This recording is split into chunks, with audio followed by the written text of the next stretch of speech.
Okay, so we're here for the Chasing Atlanta season finale. That's what we're here for.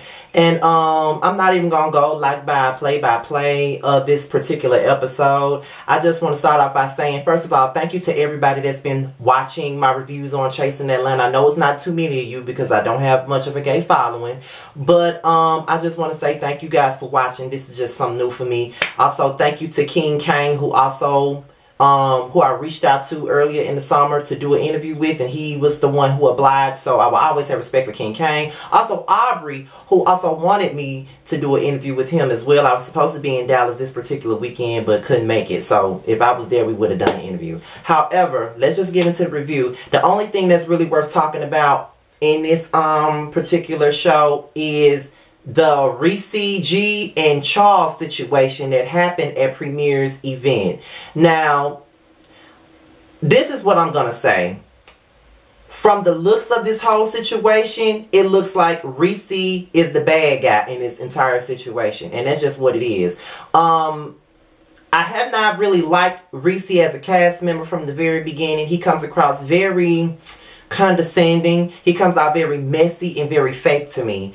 And this whole season, you know, his whole thing is, on this particular episode, Charles been throwing shade at me. Charles been throwing shade at me. Charles been throwing shade at me for no reason. But to me, it's like, you've been throwing shade at him all motherfucking season. And because he's throwing shade at you, you want to say that he's trying to diminish your brand or trying to deteriorate your character, when in all reality, we could say the same thing about you. You've been trying to come for him all damn season, okay? You've been trying to shade him and drag him through the mud every chance you get all season. And you have had the upper hand all season in regards to Charles, but yet we have not really seen Charles in many episodes. In all the episodes that you've been in, the majority of them, you have sat there and you have dragged Charles for every single thing that you did, that he has done or didn't do, that we have not fucking seen. You drag him for not coming to an event. You drag him about a conversation that he had with somebody that we all really don't know nothing about. It's like some shit that happened off camera. It's like we really don't understand the basis of the beef. All we know is that Charles want to chin check your ass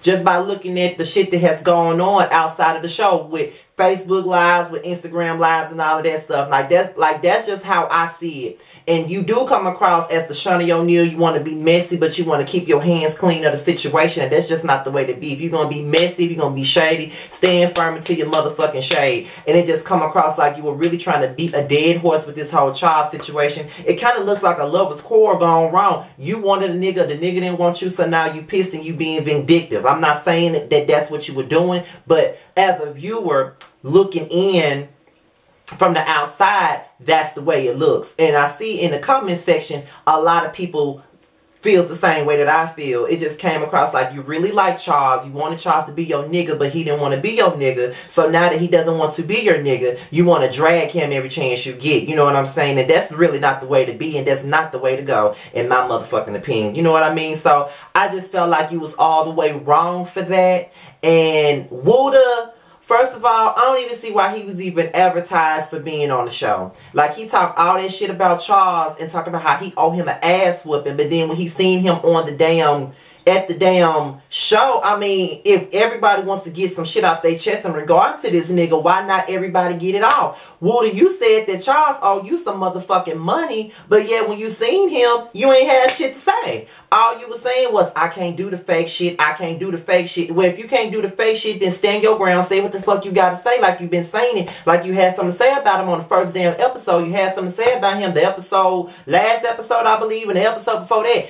All y'all been sitting up there talking about Charles like a fucking dog, but now that he's in your presence, you ain't got shit to say. So obviously the money that he supposedly took from your ass really ain't about shit, because the man right here in your face, and you ain't got nothing to say about it. You just let Ricci do all the motherfucking talking.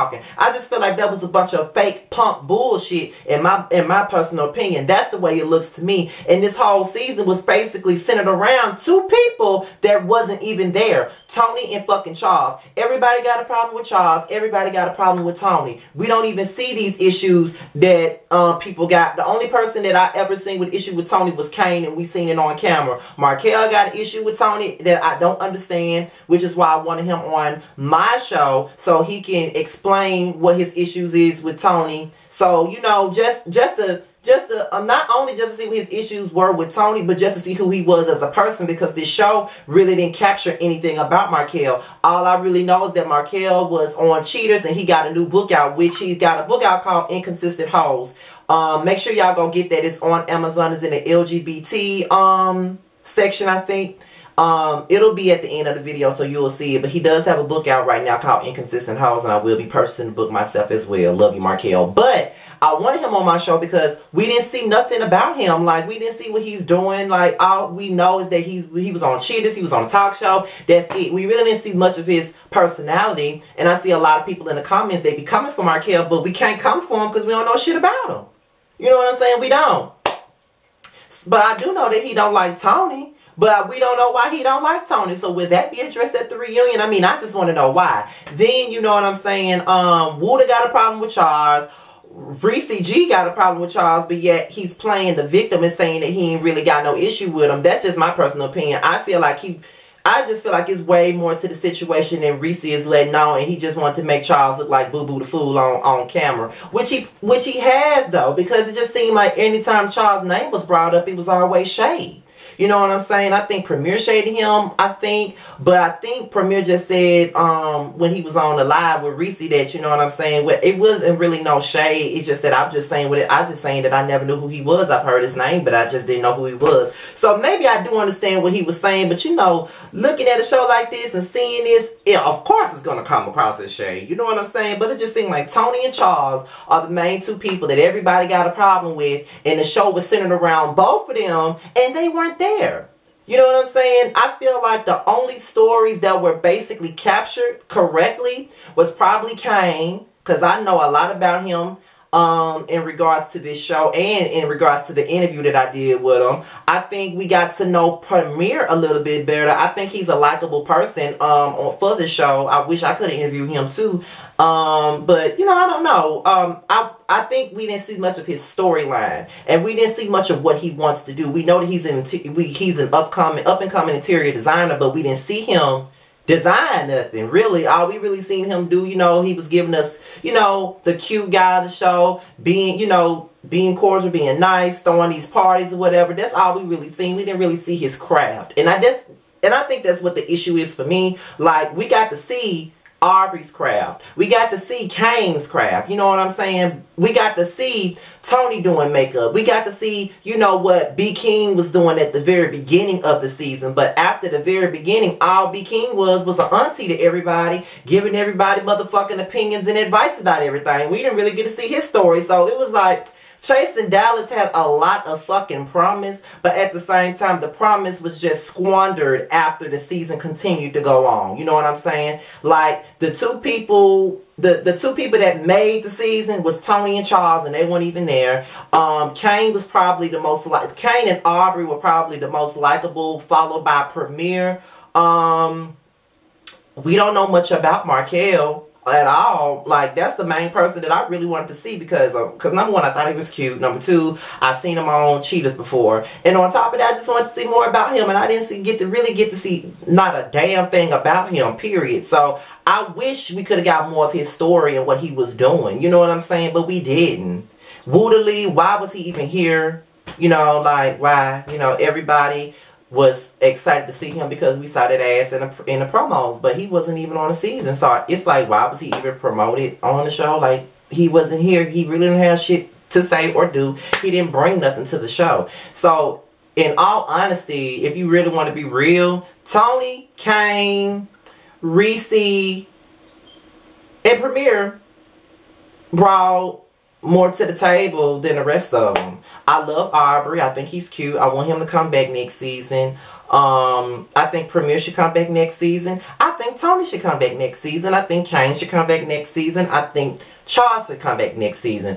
I think Markel should too, because I was more interested in him at the beginning. I already know Charles, so it wasn't really nothing I needed to know because I already knew him. But Markel, I wanted to know more about him and didn't know shit. B King, I wouldn't mind him coming back. I just need him to do more than just being a resident auntie, you know, giving everybody advice. I could do without Wooda because he didn't do anything for me this season. All he was just a pretty face to look at and a nice ass to want to grab, and that's it. Other than that, I mean, what else did he give? Of course I want to see Charles back on here. I just want to see Tony and Charles get their due because they made the show, but they wasn't even there. So maybe if they were there, the show would be more entertaining. You know what I mean? But with the reunion coming up next week, I want to see what they gonna do because the reunion really needs to fucking make up for the season that this was, because this season was just fucking dull. It had so much promise, but it was dull to me. I just got to keep it real with you. Like, this Ricci and Charles thing, I just feel like I'm Team Charles in this situation. Not because I know him, not anything like that, but because I just feel like he was the one that was telling the truth. I don't feel like Ricci G was being truthful. I don't think he was being honest. Ricci G has been messy all season, in my motherfucking opinion. I mean, that's just how I feel. He throws shots, he throws darts, and can't nobody do it to him. That's just how I feel. We saw more of him than anybody, and I just want to see more of everybody else. You know, yeah, he's the queen of the show, quote unquote, but I want to see more of Aubrey. I want to see more of Markel. I want to see more of B. King. I want to see more of what Premier is doing. I want to see more of Charles. I want to see more of Tony. Like, Tony was...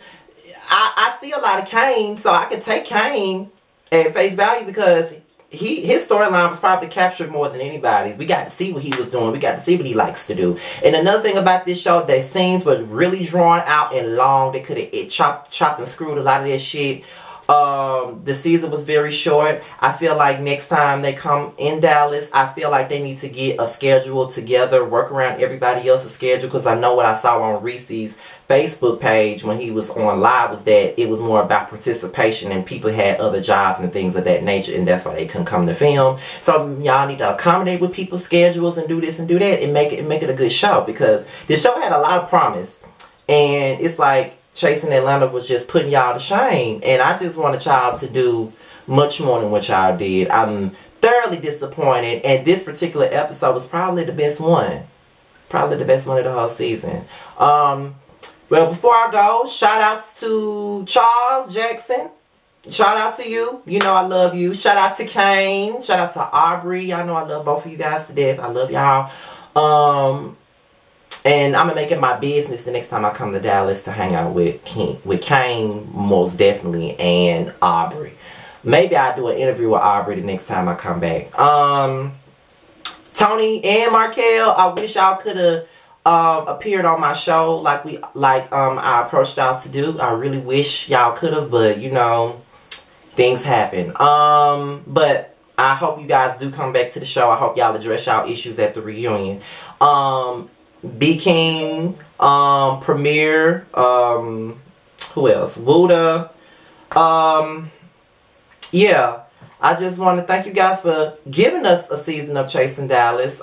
You know, we all were used to Chasing Atlanta, but I wish you guys could have done much better. Hopefully next season y'all bring it. And I really do have faith in this cast. I don't want y'all to get rid of anybody but Wooda, because Wooda didn't do anything for me, and he was he didn't have much airtime at all. He just was there to me. He's just there to look at. That's it. You know, everybody else can come back, in my opinion. But just tell the stories better. We need more explanations about the rifts, the rivalries. We need it. You know what I'm saying? We need it.